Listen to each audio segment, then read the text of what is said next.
we are going to talk about gene to protein regulation. So we'll talk a lot about transcription and translation. So that's something that you've been struggling with. This is definitely going to be a good session for you. And if you have any questions, let me know. The content may take us the whole time, may not. It really just depends on how many questions you ask. So feel free to jump in at any time if you have any questions. Perfect. Finally. Okay, so as I said, we're going to talk today about how a gene is converted into a protein. And I'll start by telling you why this is an important process, although I'm sure you can already realize why it is an important process. And then we will go into some more details about the processes themselves, maybe some things you have or have not heard before, etc. So here we go. What in the world? Oh my gosh. All right. Gene to protein. Here we go. Okay. So what is the purpose here? Why are we talking about this? Why do we care? Right? So the last time we were here before Thanksgiving break, we talked a lot about DNA replication and that whole process. And we know that our genetic material is housed in our genes, right? It's housed in our DNA. Okay. The thing is, DNA actually does nothing for us, right? Like it's not why we look the way we look per se, or act the way we act.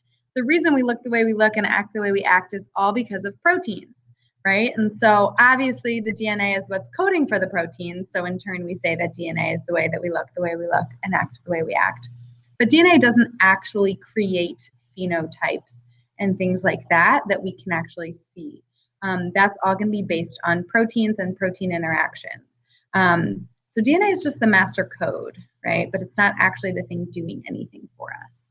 So overall here, we're going from, or we will go from DNA to RNA. We'll go through pre-mRNA into mRNA, and then finally into a polypeptide, which is just a fancy word for protein. It's lots of polypeptides, which are going to be these little amino acids bound with a peptide bond. Okay, so we're going from the language of nucleotides, right, like DNA and RNA, into the language of amino acids and proteins. And we'll talk about kind of why the names transcription and translation make a whole lot of sense as well, because that will come into play here. But again, if we didn't have transcription and translation, we wouldn't be able to do anything, because the proteins are the doers of the cells, the things that actually do stuff. For lack of using another word, the DNA just tells it what to do. Okay. All right. Brief refresher, and I hope this is a review for everyone, but RNA versus DNA. Remember that RNA, because this is going to be an important concept here, is single-stranded, unlike the DNA, which is double-stranded, right? We also have very similar bases, except we replace our thymine with a uracil, okay? So instead of adenine pairing with thymine, as it does in DNA, adenine pairs with uracil, and again, I'm sure this is pretty basic review for most. Another thing to add is that RNA has a different sugar. I know we talked about the DNA structure a lot 2 weeks ago, deoxyribonucleic acid. RNA is just ribonucleic acid. So we throw an oxygen back onto the sugar group, and now it's called ribose instead of deoxyribose. So we have a different sugar going on. We're single-stranded, and we have uracil instead of thymine. Okay, just friendly reminders in case you may have forgotten. Okay. All right, so the transcription process itself, and I'm not going to go into nearly as much detail as I did last week with DNA replication, but it is relatively similar, speaking, right, is that we have DNA, and our end goal is that we are going to make mRNA. mRNA meaning messenger RNA. And the reason we need to do this is that we need to make proteins, right, because proteins are the doers of the cell. The problem is proteins are made on ribosomes. Ribosomes are not in the nucleus, but DNA is in the nucleus, right? DNA cannot leave the nucleus. It is there for protection and safekeeping. We're glad it's there. It's a good thing that it's there. The problem is the place where we're trying to make proteins is elsewhere, okay? So we need to make a copy of that message that we can send elsewhere, right? Like a sacrificial lamb, if you will. And that RNA can then leave and go and deliver that message and be translated into protein. Okay, so that's the end goal here. So we have our DNA, we have our coding strand and our template strand. Okay, the template is what we're building off of, and the coding strand is actually going to be almost identical to this new strand that we're making, right? Which should make sense because this blue strand used to be bound to this blue strand. So whatever strand we're making to bind to that should be essentially identical to this one above, right? Minus the fact that now we have a different sugar, and instead of any thymines that may have existed up here, we now have uracils, okay? So we open up our DNA strand, and this enzyme RNA polymerase, not to be confused with DNA polymerase that we talked about 2 weeks ago, okay, comes through and is going to read the DNA just like DNA polymerase did from the 3' end to the 5' end. It's moving in this direction, okay? And it's going to put down the complementary base pair, okay? So if it reads, and I should have put a white, give me a second. I did this with a few other pictures, and it makes it a whole lot prettier. You can watch the behind the scenes really quick so that we can see a little bit better. Okay, that's better. So you can see here this in a little bit more detail. So we have that coding strand and the template strand, okay? And the template is what we're reading and building off of. Okay, and so where we have TAC in the template strand, our RNA is going to match that up as AUG. Now you'll notice that that's almost identical to the coding strand, except the thing that's in a box. We have a U now instead of a G. And this sequence, AUG, is going to become very, very important. You may already know. Ooh, sorry guys. What it codes for. If you don't, stay tuned for translation.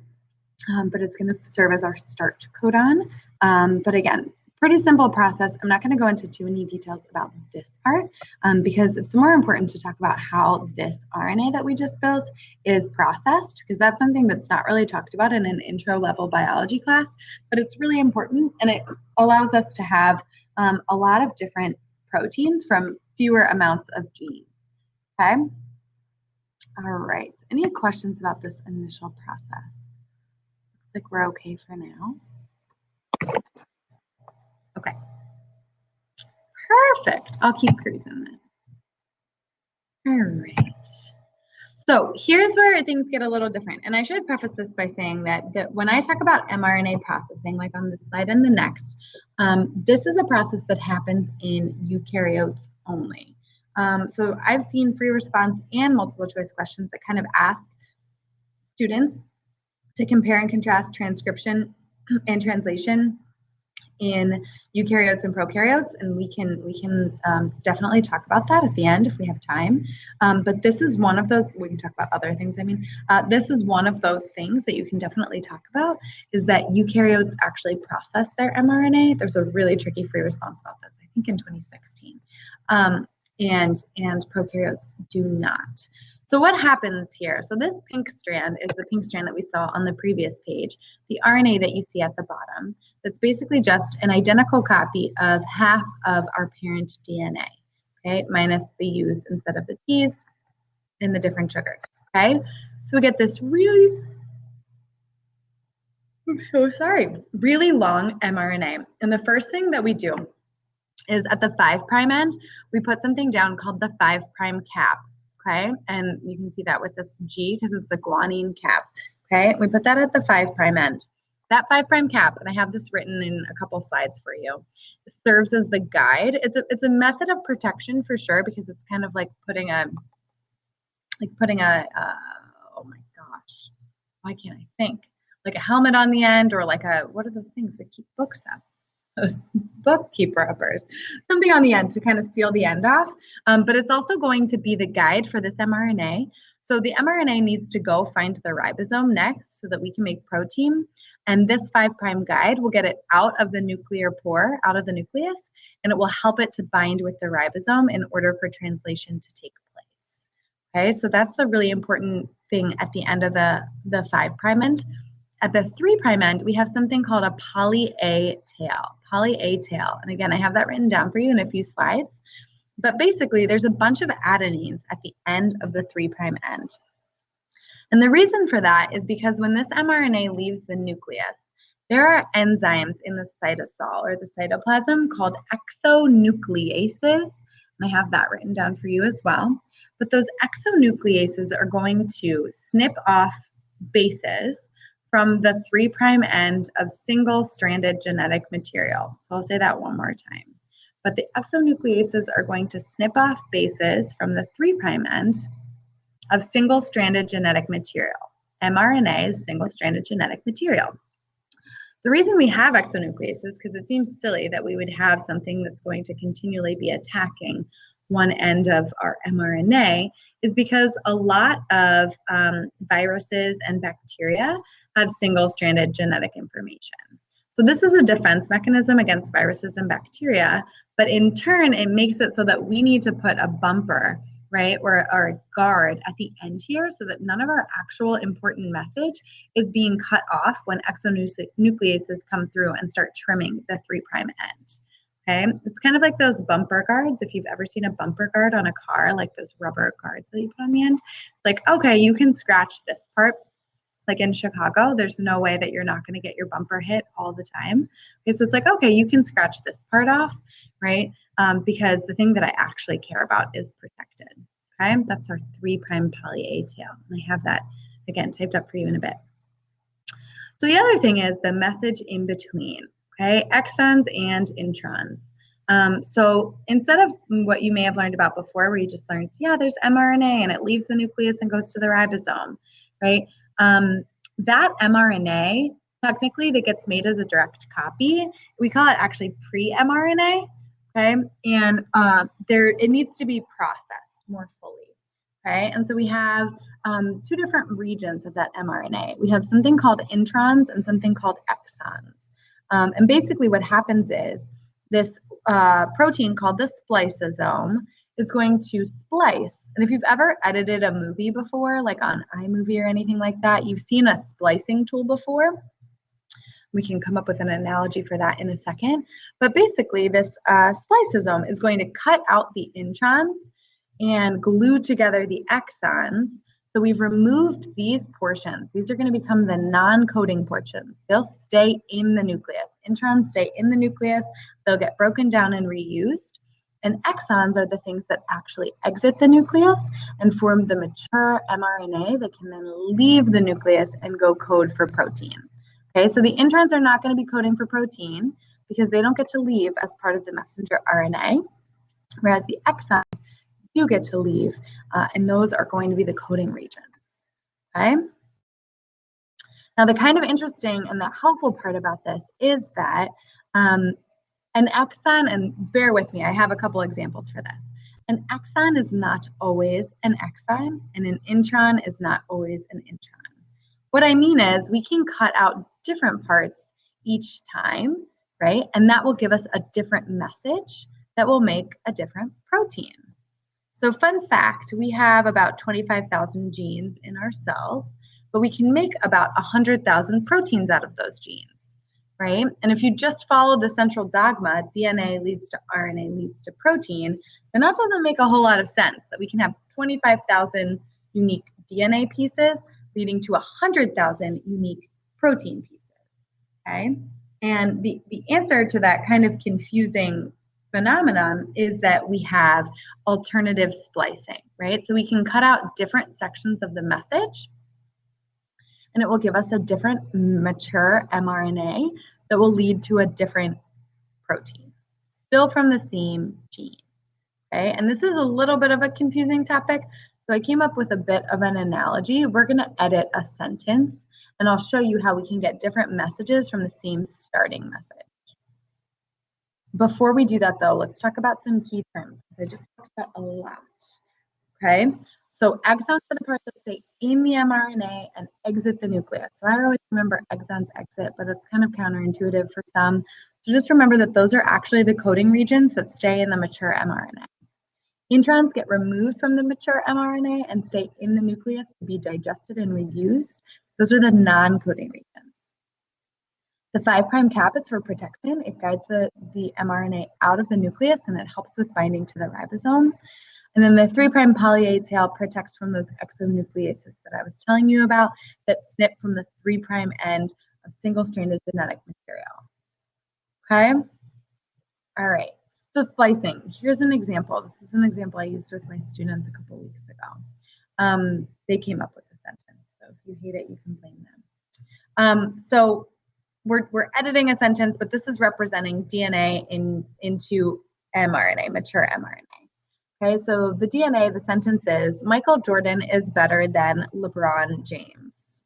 Okay, so what you've probably learned about up until this course is that we make a direct copy of that DNA and we turn it into mRNA. Okay, what we're adding here is that this is really pre-mRNA that hasn't been processed yet. Okay, so our pre-mRNA direct copy is the same exact thing. Michael Jordan is better than LeBron James. Okay, but this mRNA is not ready to leave the nucleus yet, right? We need to add a 5' cap. We need to add a 3' poly A tail. We're also going to cut out certain regions of our message. Those would be considered the introns. And then we're going to glue together the remaining exons. And that's going to be the message that actually leaves the cell. Okay, so in this example, I chose to cut out a few words. Jordan is and then. Those would be my introns that I'm cutting out. And I'm left with mature mRNA, just the coding portion, the exons, and I'm left with a sentence that says, Michael better LeBron James, which doesn't make a whole lot of sense, right? But it is an abbreviated version of the sentence above, okay? So when I cut that out, I'm left with a slightly different message than just the direct copy, okay? Now, what I was explaining earlier is that an intron is not always an intron and an exon is not always an exon. So we could look at the scenario again and cut out different words. So in this example, my introns are Michael, better, and then, and I'm left with Jordan is LeBron James, right? I didn't mutate anything. I didn't change the order of anything. All I did was cut out different words, and I'm left with a different sentence that has a different meaning. So before, when I had Michael better LeBron James, now I have a sentence that reads, Jordan is LeBron James, which is an entirely different sentence with different meanings that would lead to a different protein, even though we started with the same DNA and pre-mRNA. So that processing, right, picking different regions to keep and some to leave, lead to different messages, which would lead to different proteins, which is why we can get so many different proteins from less genes, okay?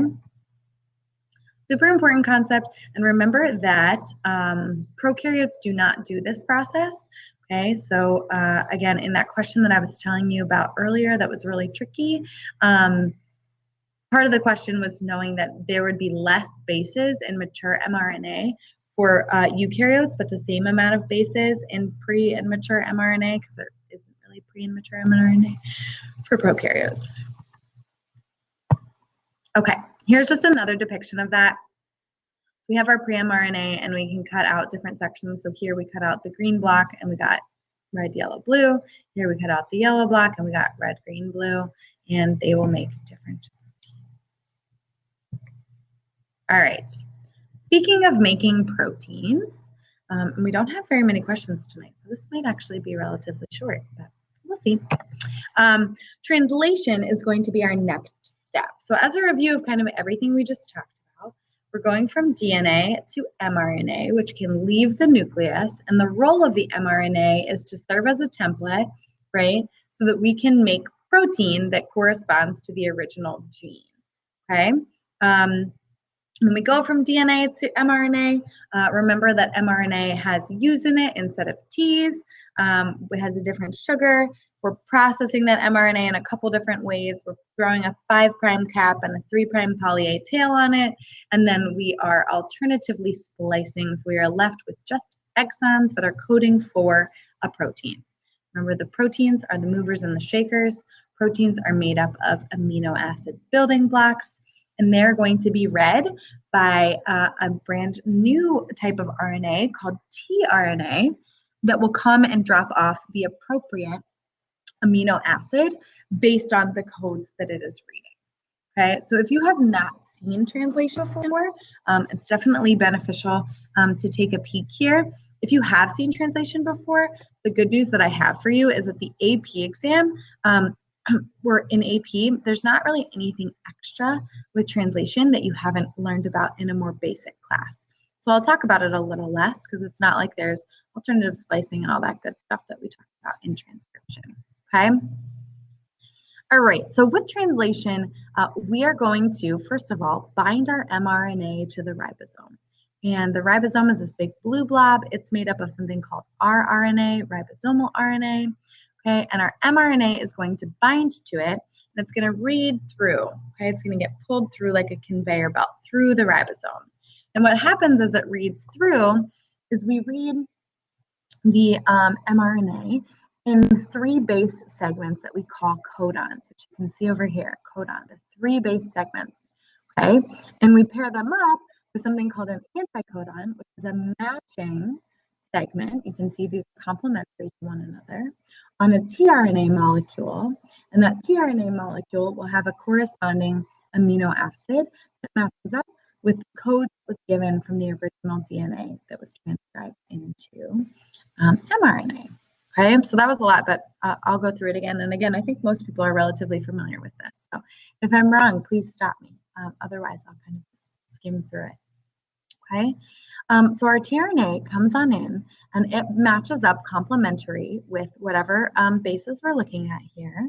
And then it's going to drop off a particular amino acid. So here we have the code, the codon AGU, matching up with the anticodon UCA. Okay, so AGU, I'm going to come over to this chart over here. This will tell me what my amino acid is supposed to be. And we'll say that I have A, G, U, okay, first base, second base, third base, and I am left with the amino acid serine, okay, SER, serine, okay?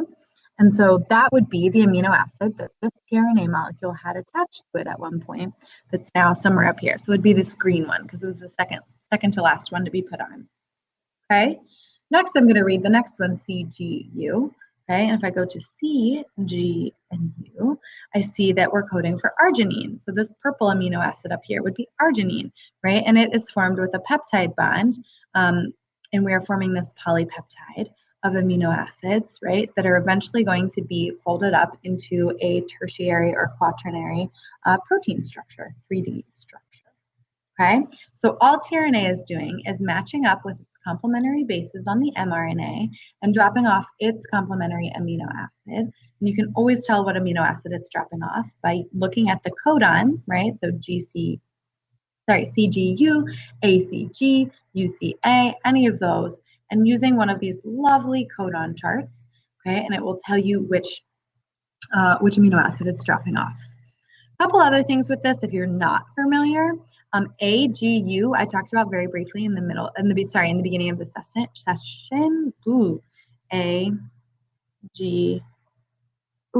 AUG, what am I doing? A, U, and G is going to code for methionine, MET. And the reason that that's important is because AUG, the methionine codon, is always going to be the start of translation. And so it's part of the way that the tRNA actually knows where to start and the mRNA actually knows where to bind, is that they're going to scan for that AUG because that's the start codon always, okay? Methionine is going to be the first amino acid in all of our proteins, okay?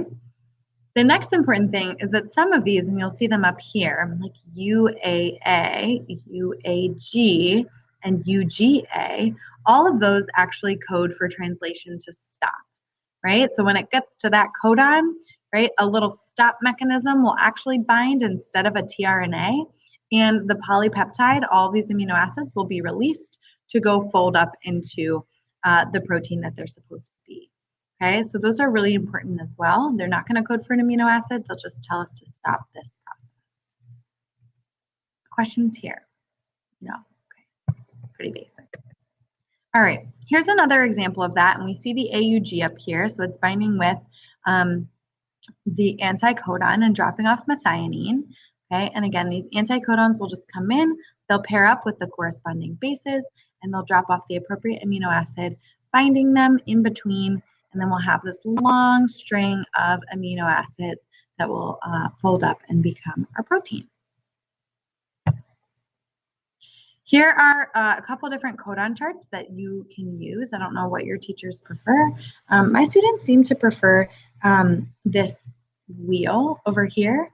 I don't know why, but it would be like first base, second base, and then third base, right? So if you knew you had GGC, it would be GGC, glycine. That works. This one is similar. This is one that you would more see in like college. So if I had GGC, I would find first base on the left-hand side, second base on the right-hand side, and third base, sorry, at the top, and third base on the right-hand side. And I'd be able to tell my amino acid from that. But that's how that works. And something to point out is that our code is redundant. And what that means is there are a lot of different ways to code for the same amino acid. Minus a few, like methionine, you can only code for using AUG, but leucine you could code for using 6 codons, right? All 6 of these will code for leucine, so you have a little bit of flexibility there. And we'll talk about that because we're going to talk about mutations in a second, and that comes into play. All right, the aftermath, in case you're wondering, so we have this stream of amino acids, right, in this polypeptide.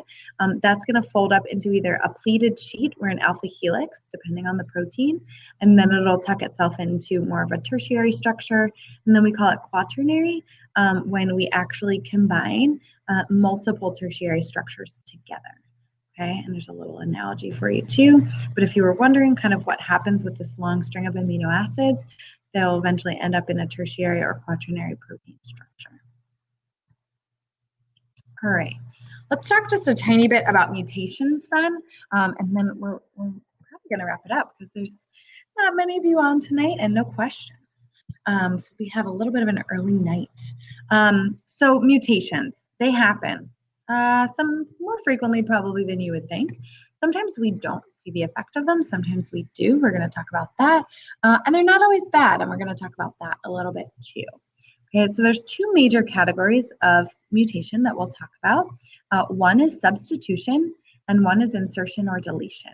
Okay, with substitution, it sounds exactly as it is. So we're substituting one nucleotide. My brain. One nucleotide for another. Okay, and we'll see what the effect is. Okay, so here you can see that the parent DNA is up top, up here. Okay, and then you can see down here we have some mutation. Okay, so we used to have an A and a T, and then instead of, oh, I'm sorry, I'm losing my mind. Okay, so we used to have CCG. Sorry, apologies, CCG, and now we have CCA. So our codon turned into GGU instead of GGC like it was up here. But the good news is, right, both GGC and GGU, if you look back at your coding chart, GGC and GGU code for glycine. So even though that last base was switched, even though we switched out from a G to an A, which led to a U instead of a C, it didn't actually affect our protein sequence at all.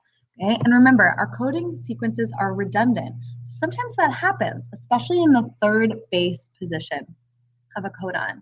Okay, it'll get switched up on accident, but the amino acid is still going to remain the same. Okay, and so we call that a silent mutation because we don't see any effect from it.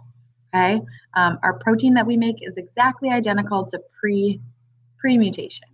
Okay, that's not always the case though. So if you look at this example here, now we have a T instead of a C like we did in the first parent example, the wild type example. And so that's going to change our coding sequence, and now we're coding for serine instead of glycine like we were before. So we've changed one amino acid. Now, we call this a missense mutation when we just change one amino acid, and most of the times it's not a huge deal. Okay, most of the time you change one amino acid, you have so many in a protein sequence that it's not a huge deal. Sometimes it is though. So if you've heard of sickle cell anemia, we're going to talk about it in a second. We talked about it earlier on in the year in one of our first screencasts actually. Sickle cell anemia is caused by a single point mutation that changes one amino acid, and it makes your blood cells much less capable of transferring oxygen. And that's just from one of these single missense mutations. And so it's important to remember that while it might not seem like a big deal, and oftentimes it's not a big deal, it actually can be, okay? But the worst ones of our substitutions are the nonsense mutations. And what happens here is we accidentally code for a stop codon too early, okay? And so what happens is we've changed one of our bases, and instead of having AAG up here, which codes for lysine, we accidentally have UAG, which is one of our 3 stop codons, and so our protein will stop right away. And so now we don't have a protein in this case, or sometimes we have half a protein or a quarter of a protein. Whatever it is, it's not what we wanted, and it's not going to be functional because we've stopped the process of translation prematurely. Okay, so sometimes we won't see the impact at all. Sometimes we may see a small impact, may not, and sometimes we'll see a big impact with this single substitution if we accidentally have a stop codon coming on too early. Okay, all right. Insertion and deletion are a little bit different because what's happening here is we are, as the name implies, inserting or deleting something. The problem is every amino acid after the insertion or the deletion is going to be different because we're shifting our reading frame. Remember, we're reading in bases of 3. So if we insert a new base, now our reading frame incorporates that, and it's shifted for every single reading frame after that. Okay, so in the example here, the insertion, we've inserted a letter that actually leads to a premature stop. Okay, but even if it didn't lead to a stop, all of the amino acids after this would be affected because all of them are now going to read differently. So let's say this didn't code for a stop. It doesn't really matter because our next coding sequence is GUU instead of UUU, which is what it used to code for. And so therefore we're going to have different amino acids after this insertion for the rest of this protein, and it may not even find a stop codon for a long while. So we're going to have a pretty mutated protein there. The same thing happens when you delete a base, right? You're just shifting our reading frame back, and every other amino acid is just going back to fill in the space of the deletion. And so all of our amino acids after the point of deletion are changed. So here you'll see we deleted a letter, and all of our reading frames, we had AUG, AAG. Now we used to have UUU, which codes for phenylalanine. Now we have UUG, right? We bumped in the G that was there, and we code for leucine, and then we have GCU, which codes for alanine, which are completely different than the amino acids that we originally coded for, and all the remaining amino acids will be mutated as well. So it's pretty tough. The only time that a frame shift, an insertion or a deletion does not have that big of an impact is if we are adding or deleting in groups of 3. And again, that should make sense because our reading frame is in groups of 3. So here, if we took out 3 bases, then we would be missing an amino acid, right? We're missing lysine, but it's not the end of the world like it would be with the frame shifts above because we still have the other amino acids like we should. We're just missing one. So that's the only time we can really salvage an insertion or a deletion is if it happens in groups of 3. All right, just as a little refresher, because mutations and natural selection come into play all the time, so it's important to kind of circle back. Remember that sometimes mutations can actually be beneficial, and so when we talk about mutations, it can seem so negative, but it's important to think that, like, for sickle cell anemia, if you are homozygous recessive for this trait and you have all of these sickled blood cells, then you are in really rough shape because you are going to probably pass away, especially in areas that are underdeveloped from your sickle cell disease, right? But at the same time, if you're just a carrier, if you're heterozygous and you have one dominant solid copy, so you have some normal blood cells and then some recessive sickled cells, you're actually resistant to malaria. And you only have mild sickle cell disease. So you're not passing away from sickle cell and you're not passing away from malaria. If you just have normal red blood cells, you're homozygous dominant, you have good copies of both gene, you don't have sickle cell disease, but you could pass away from malaria. Okay, so it's going to favor this middle ground, these heterozygotes. And that's the reason why sickle cell still exists, because these genes are still staying in the gene pool, right? Because there's actually a benefit to having this heterozygote condition because you are, again, resistant to malaria. So just an example of a good beneficial time, or another explanation of why a deadly mutation might still be in existence. This is the reason why, because there's actually a benefit to these middle ground people, and they're still carrying that deadly gene, and they could pass that on to their offspring.